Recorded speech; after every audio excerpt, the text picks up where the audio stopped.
الحمد لله و الصلاة و السلام علی رسول الله صلی الله علیه و علی آله و اصحابه و من والاه. دوستان عزیز، السلام علیکم و رحمت الله و برکاته. چون که وعده دادیم باز برنامه سوال و جواب را دوام میدهیم. دوستان عزیز، امروز هم به سوال های شما جواب میگردانیم ان شاء الله و همچنین تاکید میکنم که تا آخر نوار همراه ما باشید. در آخر یکی از سوال های خیلی مهم که بسیاری از خواهرها پرسیدند و خواهش کردند با آن جواب میدهیم و یادآور میشویم که دوستان عزیز در فدراسیون روسیه برای شبکه یوتیوب محدودیت ها گذاشته شده است و تا اینکه شما از برنامه های نو به نو ما آگاه باشید و از سوال های خود که ما برای آن جواب میدهیم آگاه باشید، میتونید با VPN استفاده برید شبکه یوتیوب را و از برنامه های ما استفاده برید. دوستان عزیز، خوب میگذاریم به سوال های شما. دوستان عزیز، یکی از نفرها میپرسند السلام علیکم استاد عزیز، در شرکت ارسگ کار کردن جایز هست؟ خب ما درباره فابرلیگ و یک چند همین سیتیوای مارکتینگ شرکت ها نوار کرده بودیم، میتونید شما از شبکه نجم ببینید، با آنها جواب دادیم. و همچنین شرکت ارسگ این شرکت ترکی است، این هم شرکت سیتیوای مارکتینگ است. دوستان عزیز، اگر هر شرکتی که در زیر همین سیتیوای مارکتینگ باشد یا مثل پیرامیده ها باشد، چندین بارها تاکید کردیم که همراه آنها همکاری کردن جایز نیست و قطعا حرام است، با دلیل هایش بیان کردیم. و همچنین شرکت ارسگ که سیتیوای مارکتینگ با همین نظام پیشبری کارش را و فعالیت های تجارتیش را پیش میبرد، جایز نیست. دوستان عزیز، و یک چیز را برایتان تاکید کردنی هستیم. دوستان عزیز ببینید، هر شرکتی که شما را وقتی به کار و فعالیت دعوت میکند و برای شما فایده های کلان را در یک مدت کوتاه وعده میدهد، میگوید که علل خصوص زنهای خانه نشین اگر فلان هزار سامان کار کردن خواهید، در خانه نشسته به یگان زحمت های زیاد به این شرکت ما وارد شوید گفته وعده های کلان میدهند، الکی دانید که این شرکت های فند و فریب است. و همچنین شرکت هایی که میگوید به شما بیا کمانده تشکیل کن یا باید تو فلان نفر را به شرکت بیاری، این شرکت های هستند که فریب مردم و ما و شما را و استفاده برنده ها را چیکار میکنن؟ فریب میدهند. و همچنین چند مراتب پرسیدن که آیا در همین شرکت اعضا نشده، عضو نشده، همون محصولاتش را استفاده بریم جایز است یا جایز نیست؟ بیان کرده بودیم که اگر شما در آن عضو نشوید، همکاری نکنید از همراه آنها، خریداری کردن از همون چیز باکی ندارد. یک چند عالم ها اجازت دادند شما میتوانید برای استفاده شخصی خودتان، نه به مقصد تجارت نه به مقصد همکاری با آنها، استفاده بردن محصولات ها جایز است. دوستان عزیز، خب میگذاریم به سوال دیگر. یکی از خواهران میپرسند که سلام، آیا زن میتواند برای کار لباس کاری پوشد؟ مثلا رومالچه میکنیم و خلاص، رومال کلان نه. خب دوستان عزیز، البته ما و شما میدونیم که برای هر یک زن عاقله و بالغه سطر حجاب کردن این فرض الله است. و همچنین ما در شبکه نجم یک چند نوارها داریم درباره حجاب، شما میتوانید آن را تماشا کنید. حجاب برای زن فرض است، ولی در جای کار آیا سبک کردن لباس یا همون روی مالچه بستن جایز است یا جایز نیست؟ با لباس کاری کار و فعالیت کردن جایز است یا جایز نیست؟ اگر همون کاری باشد که در یک جای پنهانی باشد، بجز شما زنها بین خود دیگر مردی بیگانه در آنجا وجود نداشته باشد یا آزادانه یک مردی بیگانه به آنجا در آمدن نمیتوانسته باشد، در آمدنش قطعاً منع باشد، در این حالت جایز است. اما یک جایی که جای آزاد باشد، کسی خواهد مردی بیگانه، مردی نامحرم شما را دیده تواند و در آمده برآمده تواند، در این حالت شما خواهر عزیز برای شما اجازت نیست یا جایز نیست که شما سطر خود را چیکار کنید؟ بکشید. در این حالت قطعاً جایز نیست.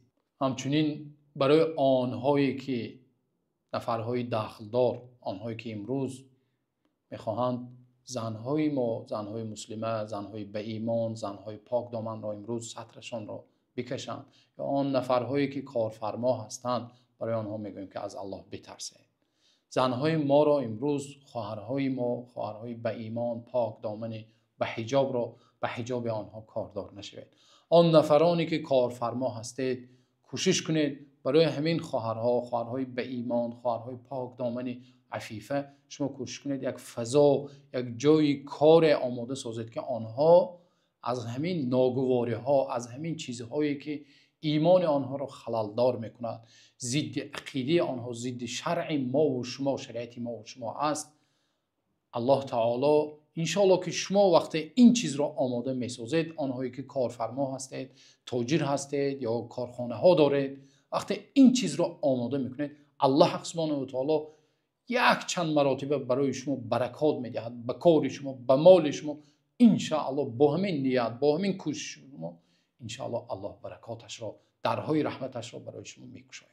خب دوستان عزیز، میگذاریم به سوال دیگر. یکی از خواهرها میپرسند و تاکید میکنیم که در نوارهای آخران ما خیلی خواهرهای زیاد می نویسند. دوستان عزیز، این برای ما و شما مردان ننگ است. دوستان عزیز، یکی از خواهران میپرسند السلام علیکم و رحمت الله و برکاته، برای زدن شوهر هم یک نوار کنین، الله ای شما راضی باشد.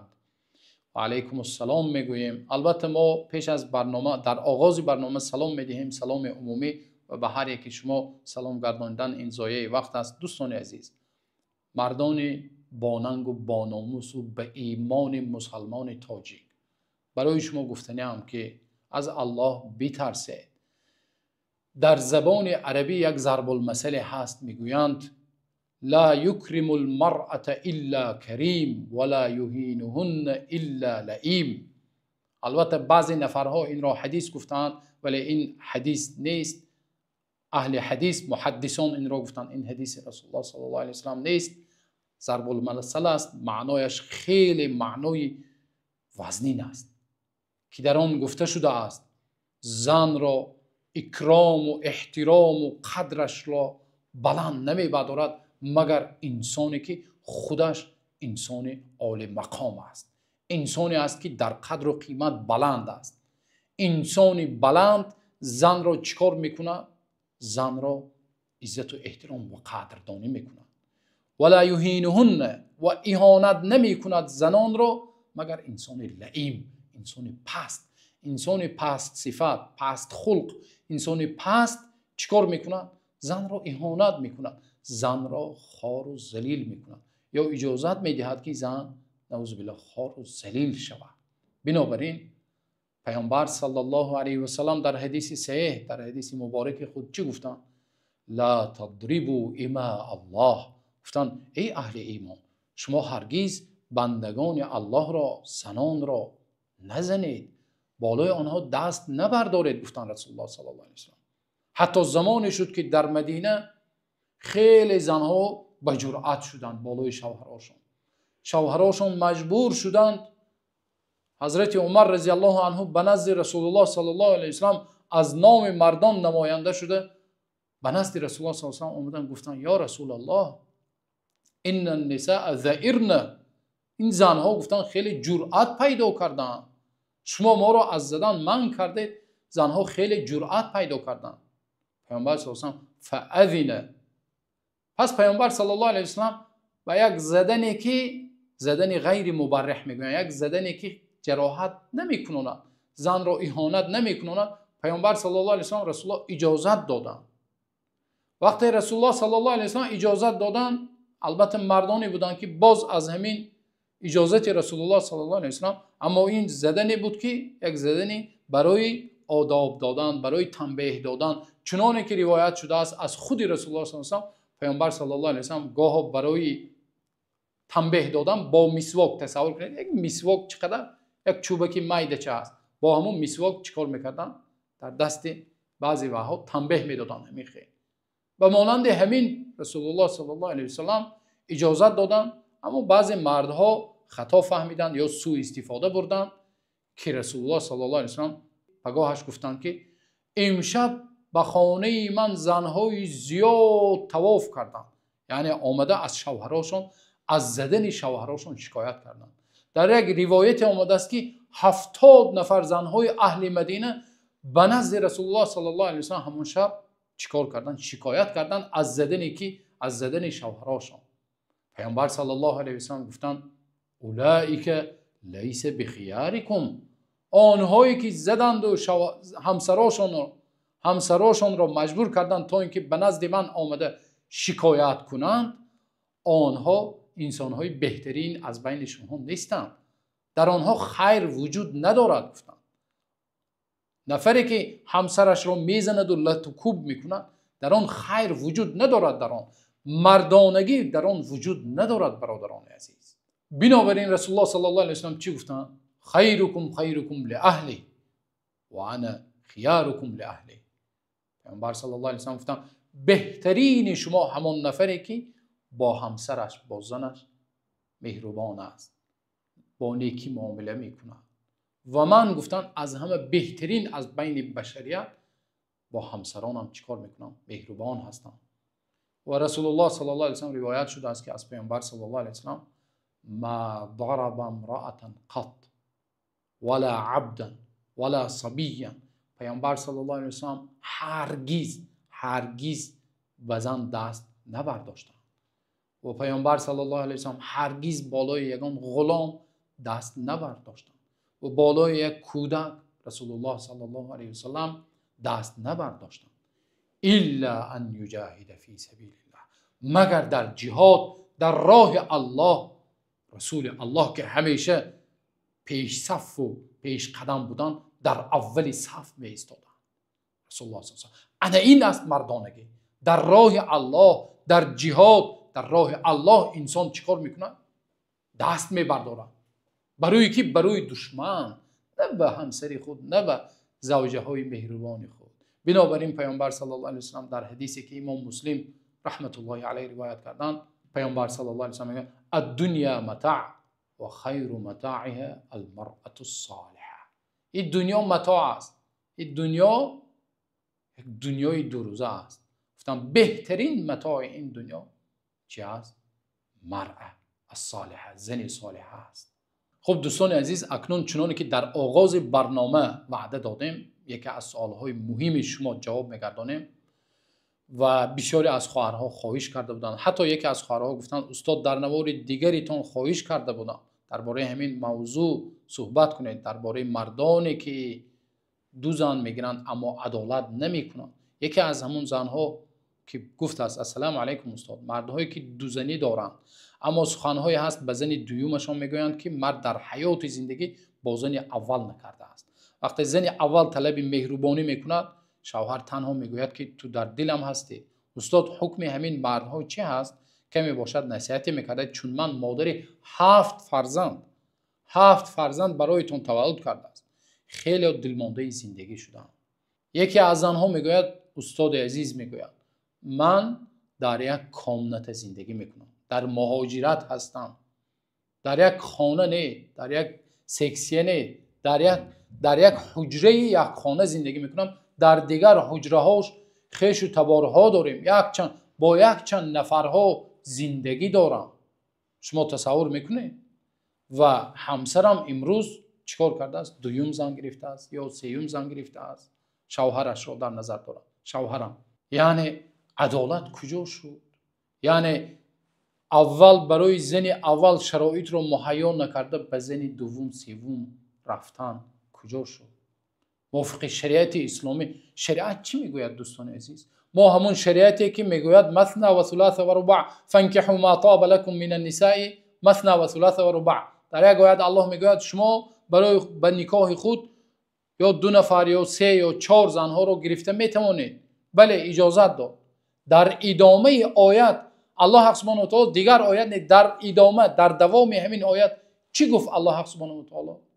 الله گفت فإن خفتم الا تعدلوا فواحده ذلك ادنى الا تعولوا.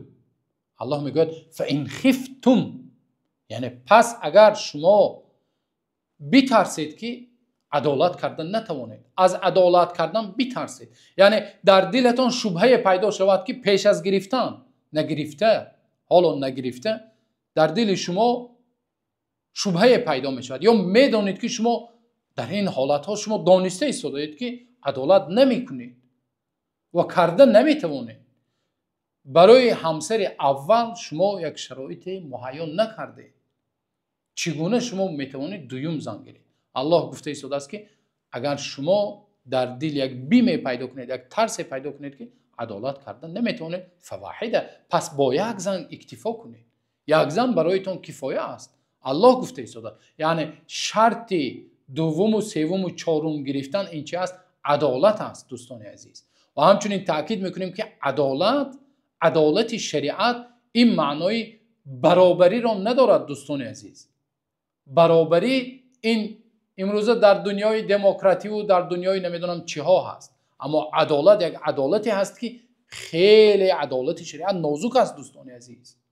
بنابراین الله تاکید کرده ایستاده است که وقتی شرطش عدالت است و عدالت رو تو رعایت نکردی، برایت یک زن کفایه است. ذلک ادنی الا تعولوا. و این همین حکم الله هست گفته ایستاده است. همین با یک زن اکتفا کردن و نفس پرستی نکردن و به همسر ظلم نکردن چی است؟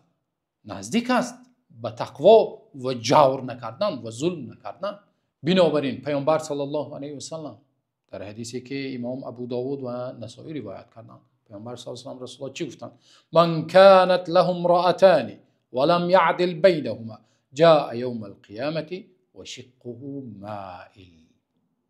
رسول الله صلی الله علیه و سلم گفتند کسی دو زن داشته باشد و بین آنها چیکار نکند؟ عدالت را پیشه نکند، عدل نکند بین این دو زن، روز قیامت زنده می شود. چگونه زنده می شود؟ روز قیامت یک طرفش آب شده است از شدت عذاب پروردگار.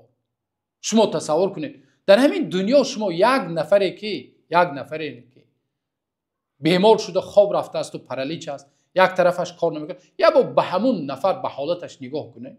اکنون تصور کنید که روز قیامت از شدت عذاب الله، از سوختن آتش الله، شما یک طرف شما مائل میشود، آب میشود یک طرف شما.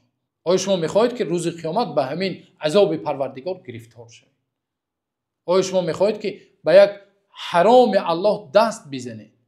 بنابراین فقها وقتی احکام نکاح را بیان کردند، نکاح را گفتند نکاح به همون 5 حکمی که شریعت دارد موافق همون حکم ها است. نکاح واجب شده میتواند در همون حالتی که انسان میترسد که به زنا دست بزند، در این حالت انسان باید نکاح کند. و همچنین نکاح سنت است چنانکه که رسول الله صلی الله علیه و سلم گفتند. و همچنین نکاح مباح است. و همچنین حکم دیگر نکاح چی است؟ حرام است. حرام در وقت ظلم، در وقت ناعدالتی برای شما، بله، دویم زن رو گرفتن حرام است. این حکم شریعت است. الله همچنین گفته است مادام تو عدالت رو رعایت کردن نمیتوانی، و فقهای ما و شما گفته ایستادند که مادام تو عدالت رو رعایت کردن نمیتوانی، برادر عزیز، برایت چی است؟ اگر نفس پرستی باشد، اگر از قفای شهوت دویدن و جستجو کردن شهوت باشد و شهوت پرستی باشد، برادر عزیز، شما از من نرنجید، این برای شما حرام است. و همچنین بسیاری از نفرهایی که دوم و سوم را میگیرند، آنها مثل یک معشوقه هستند. نعوذ بالله. آنها مثل یک، نعوذ بالله، الله پناه دهد، یک عروس بازی است. بنابراین الله سبحانه و تعالی چی میگوید؟ میگوید وقتی شما ازدواج کردن میخواهید، به همون زنهای پاک دامن ازدواج کنید. ولا متخذات اخدان. شما ببینید وصف الله را ببینید. الله میگوید شما با آن زن ازدواج کنید که پاک دامن باشد و همچنین متبرجه نباشد، یعنی بی سطر نباشد، سطرش را کشیدگی نباشد، و همچنین ولا متخذات اخدان، برای خودش مردان بیگانه را دوست نگرفته باشد. یعنی با هر مرد هم صحبت شده و علاقه کرده و علاقه های غیر شرعی، علاقه هایی که الله راضی نمیشه. اکثریت آنهایی که شکایت میکنن همسرای پاک دامنشون از همون نفرها شکایت میکنن. وقتی شکایت میکنن میگویند به مثل یک معشوقه است. نعوذ بالله. بنابراین پیامبر صلی الله علیه و سلم ما و شما مردها را و جوان مردها را راهنمایی کرده. در یک دیگر حدیث مبارک خود چی میگویند پیامبر صلی الله علیه و سلم؟ میگویند یا معشر الشباب من استطاع منکم الباءة فلیتزوج. ای میگویند طایفه جوانها، ای جوان مردها، اگر شما استطاعت پیدا کنید، اگر شما توان ازدواج داشته باشید ازدواج کنید. یعنی قدرت شرط است به این. اگر قدرت داشته نتوانید، اگر استطاعت داشته نتوانید، دوستان عزیز، پیامبر صلی الله علیه و سلم میگن روزه بگیرید، زیرا اینکه روزه ما و شما رو، شهوت ما رو پست میکنه و ما و شما رو از حرام چیکار میکنه؟ نگاه میدارن. بنابراین دوستان عزیز، باز تاکید میکنیم از الله بترسید و آن زنهایی که زنهای پاک دامنی که الله برای شما نصیب دیده است قدر آنها را، و فرزندانی که امروز فرزندان دارید، چند فرزند، از قفای تربیه آنها شوید. به تربیه آنها اهمیت جدی دهید، نه اینکه فقط نفس پرستی و خود پرستی باشد. الله حق سبحانه و تعالی مردان امروز را هدایت کند، مردان مثل صحابه ها، تابعین، تبع تابعین، بزرگان ما و شما که تمام سرزمین های اسلامی را فتح کرده بودند. الله حق سبحانه و تعالی ما و شما را به سوی رشد هدایت کند. البته سوال های زیاد دیگر هم هست، انشاءالله و برنامه آینده میگذاریم. شما را به الله میسپاریم تا نوار آینده. الله نگهبانتان باشد.